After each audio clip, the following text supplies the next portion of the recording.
These pictures tell a painful story. It hurts me so bad to see her laying up there like this. Of the night Tramika Coleman says police attacked her sister, leaving her with several broken bones, bloodied and badly bruised.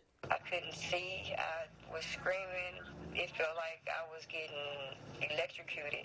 This is Tanisha White before the alleged attack. She says she was at a friend's house when she called Winfield police for a ride home, something she's done many times before. She believes a misunderstanding led to her brutal attack. The police officer, he pulled the taser out and started shooting with it in my right eye. She woke up with injuries so bad, her life will never be the same. White has been in the hospital for 3 days, and she's just learned what some would consider the worst news possible, that she'll never see out of her eye again. It's already hard living day to day. I have to stay with my parents and stuff, you know what I'm saying? So this is just gonna make my life even harder. She is an Army veteran who suffers from PTSD, anxiety, and depression. When I first saw her, the first thing that came to my mind was Emmett Till. White's family says this is all too painful to believe. But for White, she says losing an eye is a small price to pay for what will now be her life's purpose. I don't have any hatred for him.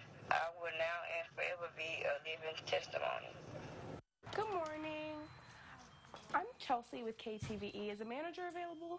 China Massage and Spa and Shangri-La Therapy Spa were both busted for illegal sexual activities. 5 employees were arrested and charged, but just a few days later, we got word that they were back open. So I went to find out. I wanted to speak with a manager if they're here. I just had a couple questions about the allegations against this business. After a bit of back and forth, the employee that worked there told me that a manager wasn't there. Yeah, only one hour come by. So I left and came back. About an hour ago, we attempted to speak to a manager here at China Massage and Spa, as it is the only business out of the 2 parlors that is open today. Let's see what questions we can get answered. But before I could even step foot inside the massage parlors, employees stopped me at the door. I'm Chelsea with KTVE. I'm back to speak with the manager.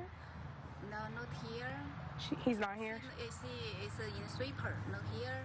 She's in Shreveport. We're just working here. The employee then went to explain that her boss would like to call me. Thank you so I gave her my number and I left. But before I could get back to the car, I was stopped again. Excuse me. I have a question. This time by an employee of another business nearby. He says people have been confusing his nail salon for the massage parlor, and he's lost roughly 60 to 70% of his clientele. That hurt my business too much because all my clientele call back, hey, you have arrested, but we're not. But that's why I want to correctly, it's not my business. So he wanted to clear the air. I really want to clear out, it's not the nail spa have arrested, that's a body massage arrested. Take a look at this cell phone video of a tornado that ripped through the town of Mangum. You can see how it tears through a field as it whirls ferociously.